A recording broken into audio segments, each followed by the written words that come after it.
दोस्तों सीमा हैदर केस को भरसक इसको ख़राब करने की, इसको डाइवर्ट करने की काफ़ी कोशिशें की जाएंगी जी। और ऐसा ही हुआ।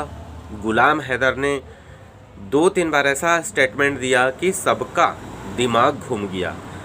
काफ़ी लोगों ने इसके ऊपर वीडियो बनाने से मुंह फेर लिया कि ना भैया, ये इंसान भी तो आतंकवादी हो सकता है किसकी प्लानिंग हो कि ये इंसान, इन लोगों की सेटिंग हो, सीमा को यहाँ भेज करके यहाँ पर मतलब जो भी चीज़ें हो रही हैं सारी उल्टी पुल्टी हरकतें कर रही है ये सीमा हैदर।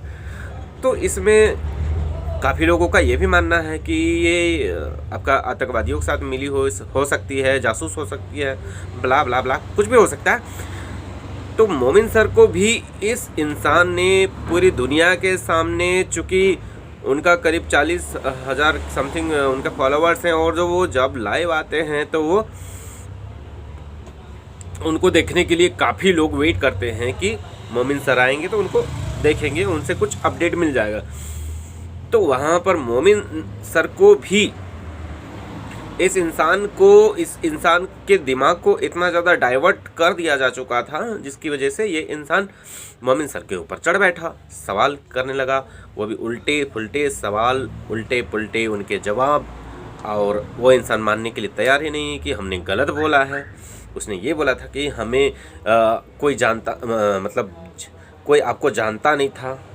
तो अब इस हिसाब से वो कह रहा है कि हम तो ये कह रहे थे कि बच्चों के हवाले से जब तक ये मैटर नहीं हुआ था तब तक हम एक दूसरे को कोई जानते नहीं थे, उसका ये कहने का मतलब था। तो मोमिन सर ने कहा कि चलो कोई बात नहीं, तुमने जो कुछ भी बोला, तुमने जो कुछ भी मैंने किया वो मैं सिरे से खारिज करता हूँ। मेरा तुमसे कोई गिला शिकवा नहीं है, क्योंकि बच्चा तुम्हारा गया है, घर तुम्हारा बिका है, तुम्हारा मैंने हर चीज़ तुम्हारा ही नुकसान हुआ है। तो हर चीज़ जो है, हर चीज़ से रूबरू तुम हुए हो, तुम्हें तकलीफ़ है तो इंसान फ्रस्ट्रेट होता है, फ्रस्ट्रेशन में कुछ भी बोल सकता है। तो इस बात को मैंने कभी भी डीपली नहीं लिया है, ना मैं आगे कभी लेने वाला हूँ। तो देखिए मोमिन सर का जो सोच है एकदम नीट एंड क्लीन है। इनकी बातों से, इनके मतलब अभी तक इस केस में कुछ हुआ नहीं, लेकिन मोमिन सर ने बहुत कुछ किया हुआ है, और ऐसा चीज़ किया हुआ है कि इस भगोड़ी की दिन का चैन, रात का सुकून, सारा का सारा ख़त्म हो चुका है। अब ये मुझे लगता है कि रात को सोती भी नहीं होगी, दिन को भी इसको डर सताता होगा कि कहीं पुलिस वाले आकर के मुझे कभी अरेस्ट करके ना लेके जाएं, क्योंकि मोमिन सर ने इतना भयानक काम कर दिया है कि इस भगोड़ी के लिए एक तरफ कुआं, दूसरी तरफ खाई। मोमिन सर ने ऐसा रास्ता निकाला है। तो बेचारे हैदर को ये सारी चीज़ें पता नहीं था। तो मोमिन सर ने एक लाइव में आकर के उन्होंने ये चीज़ें क्लियर की हैं कि भगोड़ी के खिलाफ उन्होंने केस क्यों किया है, अलग अलग केस क्यों किया, 11 धाराएँ 12 धाराएँ जो भी किए हैं, उन्होंने इतना उसके ऊपर केस क्यों किया हुआ है। और जो बच्चों का ऑर्डर लेके रखा हुआ है, तो बच्चों के लिए ही स्पेशल मोमिन सर को ये मिला है। उनको जो पावर ऑफ अटॉर्नी मिला हुआ है वो बच्चों के हवाले से मिला हुआ है। तो गुलाम हैदर को बच्चे तो मिलेंगे 100% मिलेंगे। तो उसके लिए गुलाम हैदर को यहाँ आना पड़ेगा, क्योंकि ऑर्डर पहले से किया हुआ है। और मोमिन साहब तो उन बच्चों को अपने पास रख नहीं सकते, उनकी भी कुछ प्रॉब्लम है। वो तो कहते हैं कि हम अपने बच्चों को जितना खिलाते हैं उससे ज़्यादा मैं उन बच्चों की केयर करूँगा, उन बच्चों को खिलाऊँगा, उनको उतने अच्छे से रखूँगा। लेकिन मेरे पास सिर्फ एक समस्या ये है कि मैं दिन भर रात भर गायब रहता हूँ अपने काम से, कभी यहाँ जाना कभी वहाँ जाना। और मैं चाहता हूँ कि किसी और के बच्चों को अगर मेरी नज़रों के सामने केयरिंग ना हो तो क्या फ़ायदा। अगर किसी को कुछ हो जाता है, थोड़ी सी भी तकलीफ़ हो जाती है, तो इस इंसान इतना सेंसिटिव इंसान है कि इनको काफ़ी तकलीफ़ होगा। इसलिए वो चाहते हैं कि नहीं, बच्चे अगर हों तो मेरे केयर टेकर में होने चाहिए। उनका देखभाल मैं खुद अपने से करूं, अपने लेवल से करूं, अपने सामने से करूं। मतलब आप समझ रहे हैं, एकदम मतलब जैसे अपने बच्चे के केयर करते हैं ना, एकदम सामने रख के उस तरह से वो करना चाहते हैं। तो इसलिए उन्होंने बच्चों को अपने पास नहीं रखा है ना अभी। वो रखने के लिए मतलब ये हैं, वो रखने के लिए क्या बोलते हैं, वो रख नहीं सकते, मजबूरी है। और ये भी बात है कि गुलाम हैदर जब तक यहाँ नहीं आते हैं, ठीक है, ये बात तो हुई। और आपका बता दें कि गुलाम हैदर को अगर वीज़ा नहीं मिलता है तो मोमिन सर खुद ब खुद जाएंगे पाकिस्तान और गुलाम हैदर का वीज़ा लगवाएंगे और उनको लेकर के यहाँ आएंगे और बच्चे उनको सौंप दिया जाएगा, ठीक है। एक ये रास्ता है। और दूसरा ये रास्ता है गुलाम हैदर को बच्चे मिलने के, और वो है कि सीमा हैदर को केस इसलिए किए हैं कि उसका केस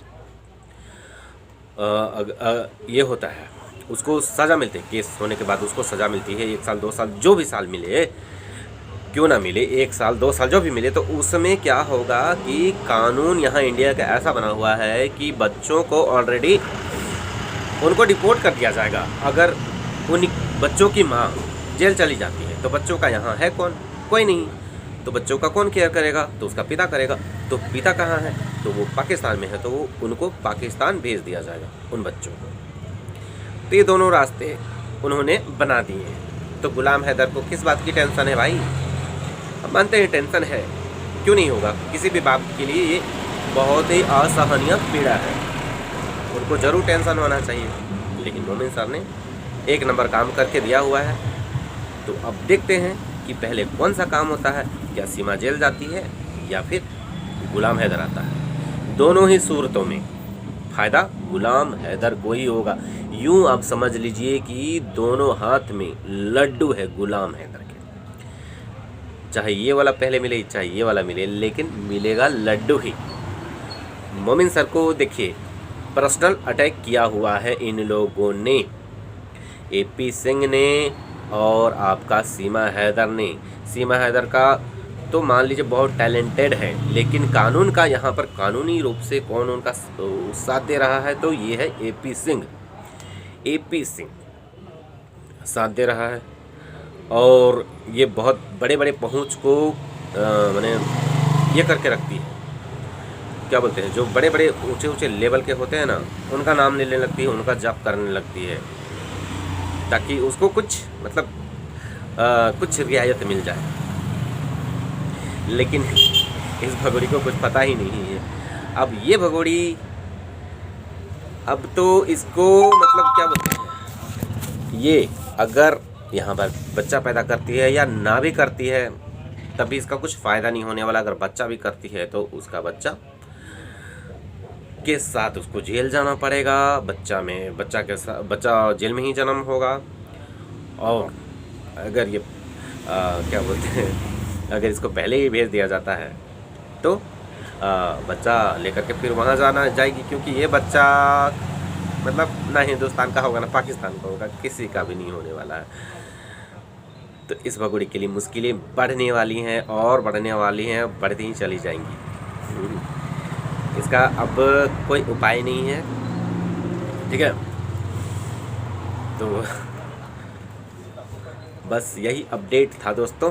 और अगर आप लोगों को मेरा वीडियो अच्छा लगता है तो ज़रूर लाइक कमेंट और शेयर कर दीजिएगा, ताकि मेरी आवाज़ दूर दूर तक पहुँचे। और जो लोग भी इस मैटर में शांत हैं इस मैटर में आगे आएँ और इस मैटर पे ज़रूर बात करें। भले ही आप पाकिस्तान को सपोर्ट करो ना करो, लेकिन इसको भगाने का तो काम कर ही सकते हो ना, तो बिल्कुल कीजिए। आप लोगों को ढेरों बधाइयाँ। और मैं क्या बोलूँ, अब मैं रखता हूँ। तो बाय, टेक केयर, अपना ख्याल रखिएगा। जब भी कोई नया अपडेट आता है तो मैं आप लोगों के साथ ज़रूर शेयर करना चाहूँगा, ठीक है दोस्तों। आप लोग अपना ख्याल रखिएगा।